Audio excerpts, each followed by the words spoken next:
So my name is Chelsea Howe. I spent the last 8 years in the free-to-play space doing a bunch of different projects and am now working at Owlchemy Labs in VR.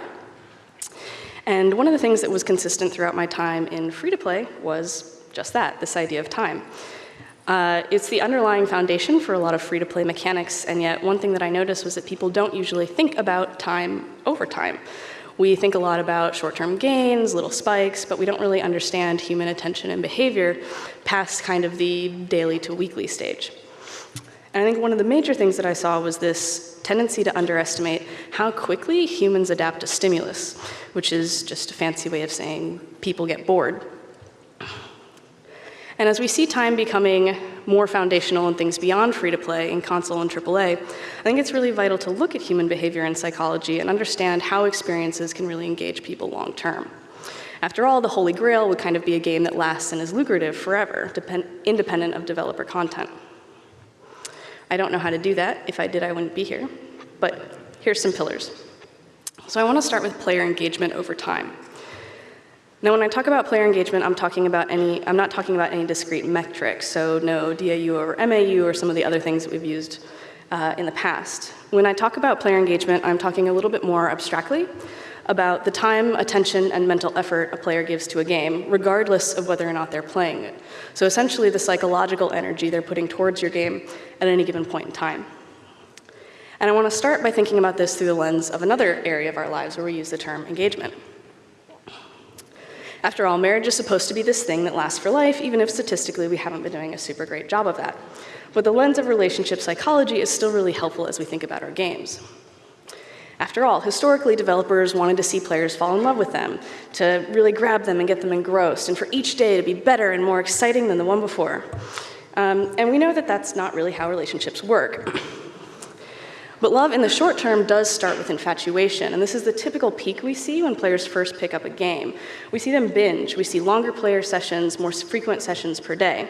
But this phase of engagement is inherently transient. The getting to know you roller coaster never lasts because we as humans are designed to adapt and find patterns. We're designed to get bored. This is how our brain optimizes to live in our world. Even the most beautiful rock in the world is going to become background noise if it's on your finger every day. And that's just a result of how we as humans process stimulus. At the most basic level, whenever we receive a stimulus, we tend to pass it through the list of our basic needs. Can I eat it, mate with it, or will it kill me? Once we've done that, our engagement starts to fall off. We run it against some of our higher order cognitive needs.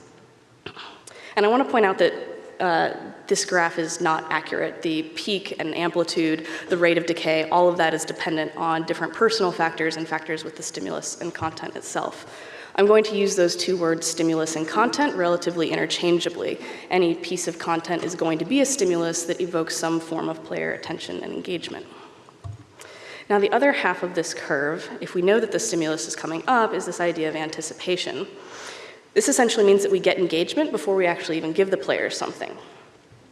Now, I mentioned that it doesn't usually look like a bell curve at all, but the one thing, regardless of that decay rate and amplitude, or the rise of the anticipation, is that it's going to go down over time. It will decay. And this is just a natural result of some of our neurological tendencies. So here's a few different perception-based reasons for this. This is a small subset. If you're interested in this, I highly recommend looking up a few basic UX books on principles of human attention. So the first thing that I want to talk about is that we're hardwired to find patterns in the world. As soon as we find a pattern, it means our brain doesn't have to do so much work and we can attend to other things. Once we find a pattern, we only pay attention to the way that some sort of stimulus deviates from it. This also means that as soon as we recognize a piece of content that follows a pattern, we're not going to get the full amount of engagement we normally would. We saw this a lot early on in so-called golden mechanics. It turns out that golden mechanics were really just easily repeatable patterns, and the initial spikes of engagement that we got from them didn't hold up over time. The next thing we do is that we chunk things. The iconic example of this in UX is the idea of phone numbers. It's much easier to remember 3 chunks of numbers than 10 individual numbers. However, this also means that we don't get 10 individual spikes of stimulus, nor the sum of 10 individual parts. We get something a little bit less than that. You can see this in games in something like Pokemon, where when I spin a specific Pokestop, I don't get an individual spike of engagement for each item that drops. I just get this collective chunked idea of a Poke spin. And I think the biggest one is that we tend to normalize. Put simply, everyone has a different base emotional level, and that base emotional level isn't what determines how we feel. What determines how we feel on any given day is the way that the stimulus we're exposed to deviates from that baseline. So on the plus side, this means that no matter how great or terrible your life is, on any given day, you're designed to exist and survive, to continue moving forward. So just being able to feed your family might feel as good as someone with a relatively low experiential baseline, as closing a $1 billion acquisition for someone with a relatively high experiential baseline. Now, unfortunately, if we continue to give people these spikes, that doesn't mean that we're going to give them bigger and bigger emotions. What it means is that we're going to elevate their baseline. So essentially, just like in adrenaline junkies, the first high that we get is never going to be the same. Okay, so that sounds a little bit dire, but I want to look again at relationships. We know that some of them have to work. After all, we still exist. So what does that transition look like? How do we get players from that initial infatuation to a place where they're willing to be more intimate and committed? The first thing we need to do is not panic when that initial spike wears off. In the early days of getting mass data, we saw this all the time. We'd see the slightest little dip in engagement and we'd set off all of the alarms. People would get called in the middle of the night. The end result was that we were constantly trying to shove bigger, better, grander things at players, all the time fearing any micro dip in their attention. Now the result for players was exhausting. We wound up making our average players feel like they were missing out and driving our highly engaged players into this unsustainable frenzy. And the downside is that once you start on this path, there's really not a lot of options beside continuing. You've elevated the expectations for your highly engaged players. You've basically trained them to constantly want more. At the same time, your average players start seeing a higher and higher gap between their experience and the experience of these highly engaged players. They start seeing fewer and fewer reasons to stick around. So instead of more, what we have to do is start looking at ways to say enough to our players. Instead of striving for this ever-increasing engagement, we need to get them into a habituated series of cycles of engagement. In the same way that we need rest in order to be able to act, we need relief between these periods of attentional arousal. So there's a lot of really common ways to do this. In a game like Choices, you can read whatever you want, but you can only read a chapter every few hours. In something like WoW, you can battle your pets all the time, but on weekends it's going to be faster and more rewarding. And in something like Clash Royale, you can continue to attack as often as you want, but that high reward, the chests, are inherently limited. And I want to talk about that one specifically, because I remember being in design meetings and hearing other designers say, myself included actually, I can't believe how blatant this chest limit is. They're not even trying to hide it anymore. And I want to talk about why that's brilliant. Because another cornerstone of healthy relationships that are designed to last is trust and consent. Now, I know that those are heavy words, but we as developers really want engagement. After all, we live in an engagement economy. Attention is essentially our coin. So we really, really want those players to like us. So we try to get their attention, and we don't always do it in the healthiest of ways. Now, a lot of us are familiar with Mihai Csikszentmihalyi, apologies, for his work on flow, but he also did a lot of work on taxonomies of attention. He said that there are essentially two categories of attention. One is voluntary. We choose to attend and focus on something. And the other one is compulsory, which means our attention is essentially demanded by some sort of perceived emotional, biological, or social need. Now, I want to point out that by definition, compelling attention is non-consensual. And for that reason, compelling attention will always perform better in your A/B tests. Of course, forcing someone to do something is going to get you the results you want more than letting them choose to do it. And this is why we see these techniques all the time in games. It's why we see them all the time on TV. And it's why we see them all the time in our social feeds. And this is repulsive. This is using sensationalism and implied risk to force us to attend to something. This should infuriate all of us. This diminishes our agency and our autonomy as humans. Those are the very things that make us human. But the data, the promise of profit is not permission for unethical action.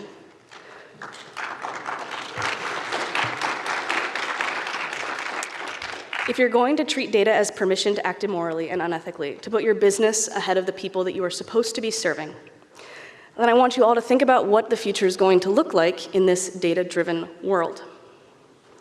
If you use data as an excuse, as a way to alleviate your own responsibility in a situation, that isn't creating a relationship.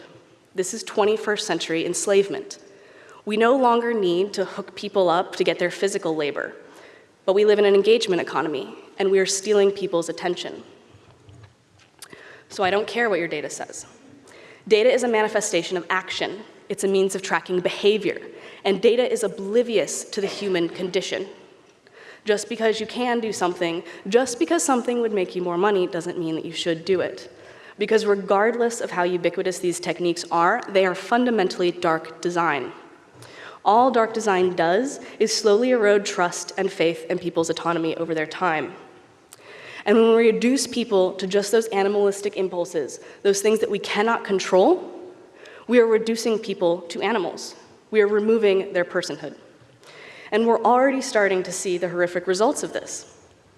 As our own capacity to focus our attention is lost to this constant barrage of alarm and fear in media, we are sinking into a world ruled by those fears.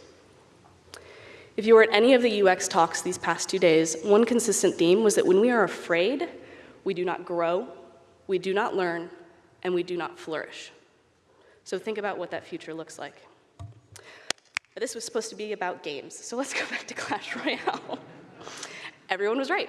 They aren't trying to hide anything. And in doing so, they're actually giving players more control over whether or not they choose to attend to a game. They're letting players decide whether or not engagement is worth it instead of obfuscating and disguising their demands for time. When we're clear with our boundaries and limitations, we're actually being more respectful. We're being less deceitful, more upfront, and allowing informed negotiation. That is what builds trust and faith over time, even if it can be harder to stomach at first. So let's talk about that harder to stomach. Let's talk about player perception of time.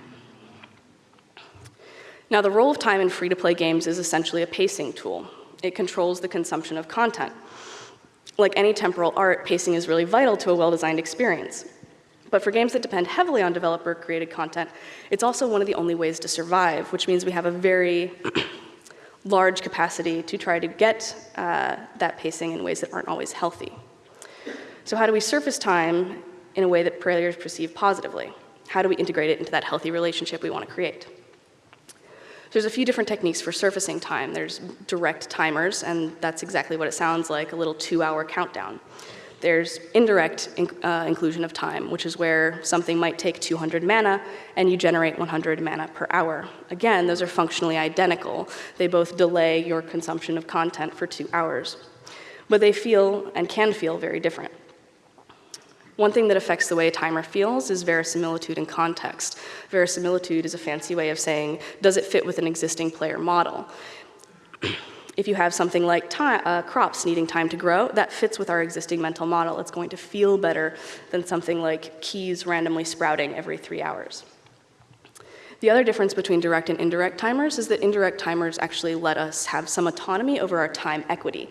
We build up that 200 mana, and we don't necessarily have to use it on one specific thing. We can use that investment of time that we have whatever way we want.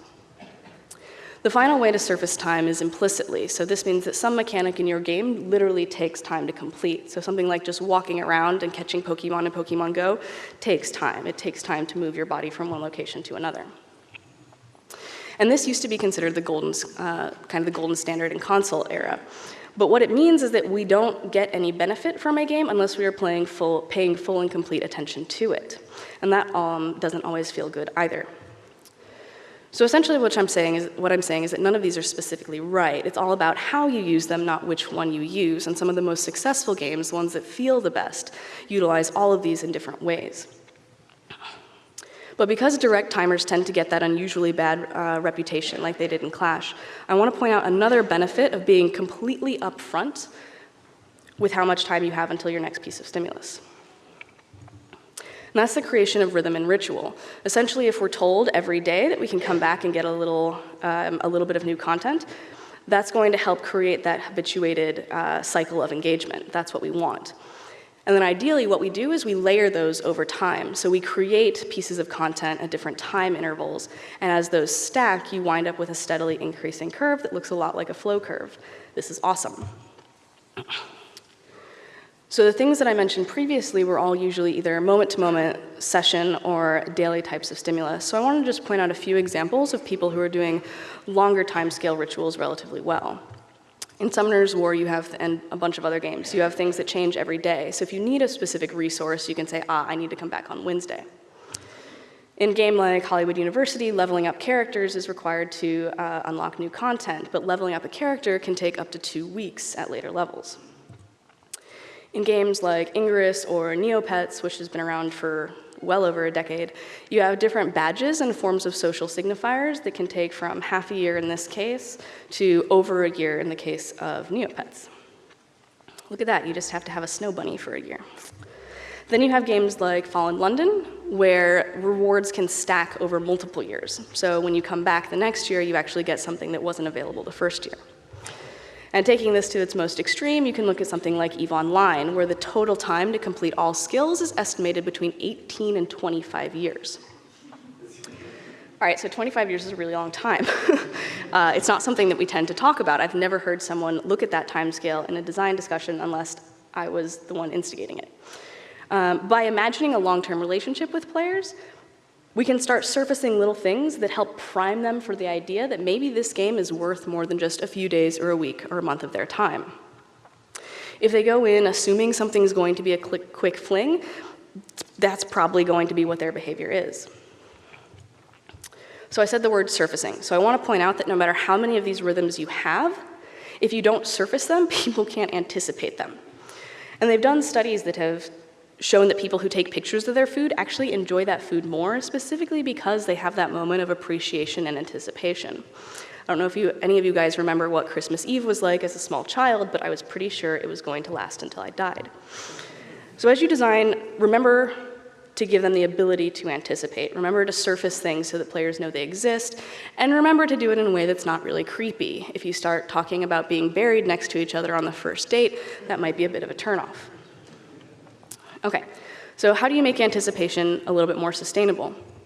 I talked about how variety in a pattern grabs our attention. Variability does the same thing for our anticipation, and that's essentially because we're optimists. If I say, imagine a plate of spaghetti, you're probably not imagining a few dry, cracked strands on a plate. You're probably imagining that optimal version of spaghetti. You probably imagine a heaping plate with a little bit of sauce, and depending on what you like, maybe a few meatballs. So when there's variability and we know the potential outcomes, we tend to aim for the best one, even if that is very, very, very rare. Now, of course, this has huge opportunities for abuse. So again, this is something that you can't just implement blindly. You'll see one of the themes about this whole talk is actually taking responsibility for the decisions you make as designers and thinking about their impact on players and whether or not that's in the player's best interest. Okay, so there's a lot of different ways to add variability. One of the most effective, quote unquote, is variable ratio, which means you tell people they're going to get something after a certain number of actions, and you don't tell them how many actions that is, and it always changes. Now that leads to the most engagement, which means players will do that action again and again and again and again. They'll binge, right? So that's the same behaviors we talked about earlier. They'll binge and they'll burn out. Now that doesn't mean that variable ratio is bad. It means that perhaps if you use variable ratio mechanics, they should be for a weekend blitz event, or one day a week you get this variable ratio. Because those spikes of engagement are enjoyable. When you hit your 20th anniversary and Valentine's Day comes around, that can be a fun time to spike your engagement, to do things you don't normally do. So again, none of these things are inherently bad, but you need to think very consciously about the effect on the overall player experience. If you look at the worst implementation of variable reward, you get fixed interval, which essentially means you tell people when they're going to get a reward, and they tend not to engage as much until that time comes around. That is something that is much gentler and something that could work as a through line that's constantly present in your game. Okay, so you do all of these. Wow, we are running out of time. All right, I'm gonna switch this into quick mode. So you have this solid cadence of contents and events. It starts looking like a flow curve. But even if we just give people a tiny little bit of stimulus, they're still going to wind up with this huge horde of it. And that gets into all sorts of problems once you add social, because your elder players you can't ever catch up to them as a new player. And that leads to all sorts of problems in this healthy kind of social ecosystem that I'll talk about a little bit later.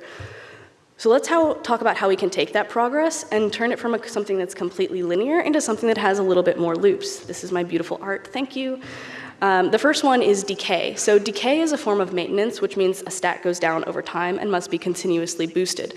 This is used in Kim Kardashian, where if you don't come back to the game, your partner will leave you. It is a horrific experience, especially because they ask you for premium currency to resolve this.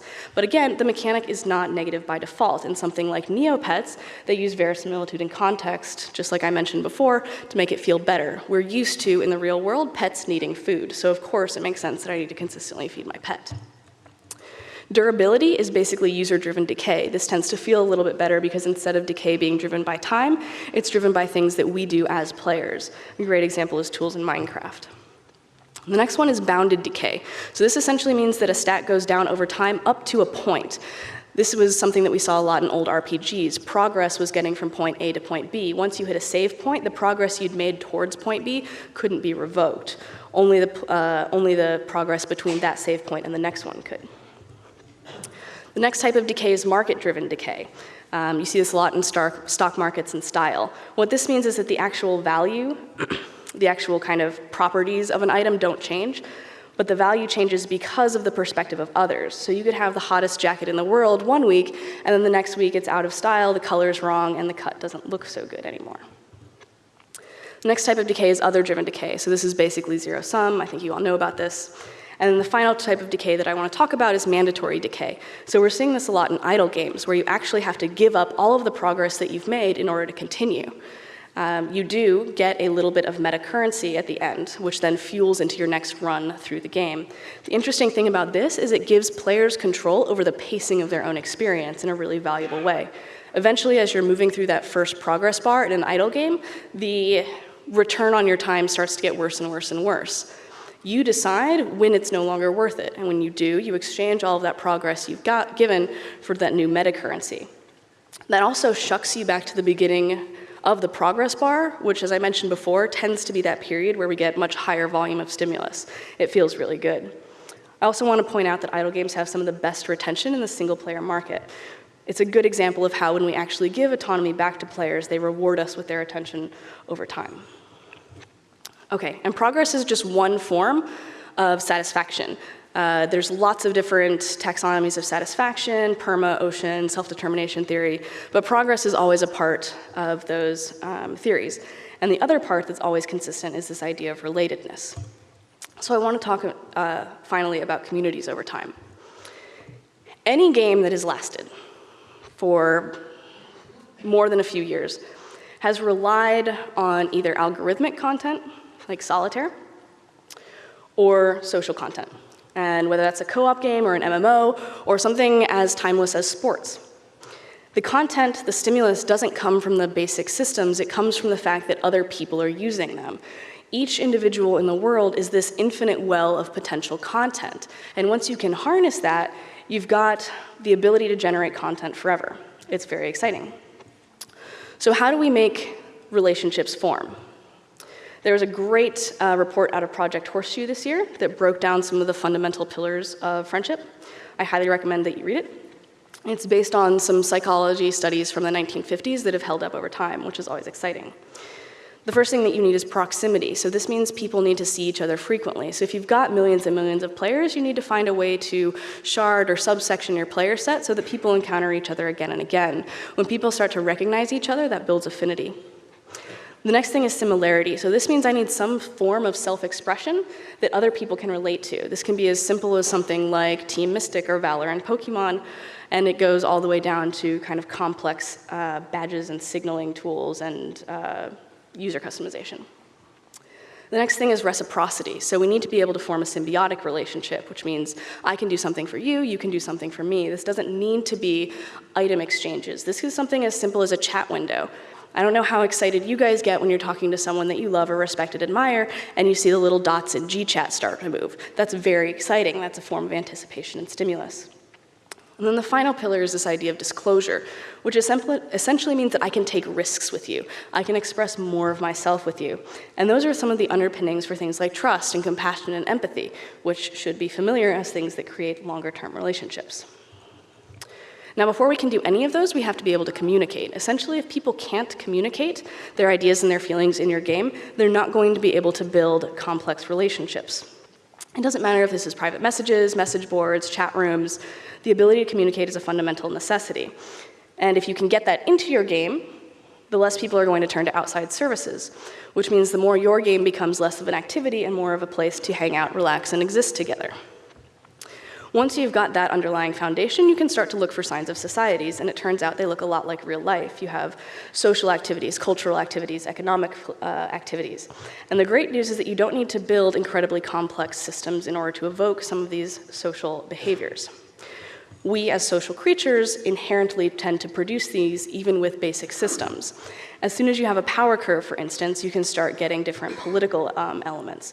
If I am more powerful than you, I can exert some sort of will or force. I can lead you. As soon as you get public spaces and the ability for self-expression, you start getting cultural elements, aesthetics, fashions. If people can proclaim things in chat, you start getting morality and belief systems. As soon as you have item exchange, you start getting economies. You can do charity, banking, investment. And as soon as you have some form of player customization, you start getting things like group identities, specializations, celebrities that you recognize. And these are all really, really cool things. But what's that kind of through line? If we look at player customization, and I hope that it's bright enough here, what this guild has done is they've all worn a black tabard with some yellow pixels on it. But those aren't just yellow pixels for this group. Those yellow pixels imply a shared history, a shared set of values, shared trust and understanding. Those yellow pixels have meaning. Meaning means that an item has greater value or greater importance than what the raw materials imply. Meaning is psychological value, not physical value, in the same way that attention is our psychological energy as opposed to our physical energy. So to create meaning, players must invest time and attention into something. And if they do that together, it works as a sort of multiplier. That's why we have religion and why we love our countries, sometimes. And so if we want attention, one of the best and healthiest ways that we can get it is to enable social structures that generate meaning. This creates this beautiful upward spiral. Meaning begets attention, which generates more meaning. And once you have that escalation, you have the best underlying foundation for increased engagement over time. Meaning enriches life. It's this innate human need. And the more we can facilitate it, the longer our product is going to last. This is the reason that Facebook is still going. We fill it with meaning. We fill it with our friends and our photographs, our idle chatter. We fill it with memories and little anecdotes. We fill it with meaning, and that investment is very hard to leave behind. When we give something our time and attention, when we create meaning together with someone, and when we're treated with respect and love in return, that's the true recipe for long-term relationships. So, please be good. Earn the attention of your players, don't demand it. Be trustworthy, communicate clearly and transparently with your players. Find a balance in the relationship that works for both of you. Be farsighted, don't follow these short-term spikes, and don't believe in the long-term success of malicious interaction patterns.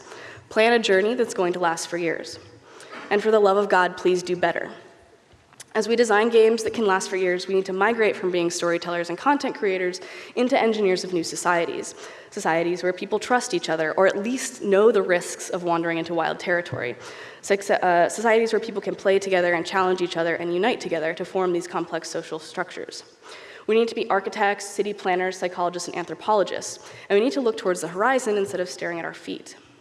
We live in an engagement economy, whether we like that or not. Attention is our coin, so please be mindful of where you spend yours and what you're incentivizing. When you spend your attention, you are literally paying attention, and people are going to use that value that they get from you. And please be honorable to those that you ask for their attention. Our society right now is a reflection of the systems that we've created. So go and create systems that are better. Create systems that are going to help our world thrive, not just right now, but over time. Thank you.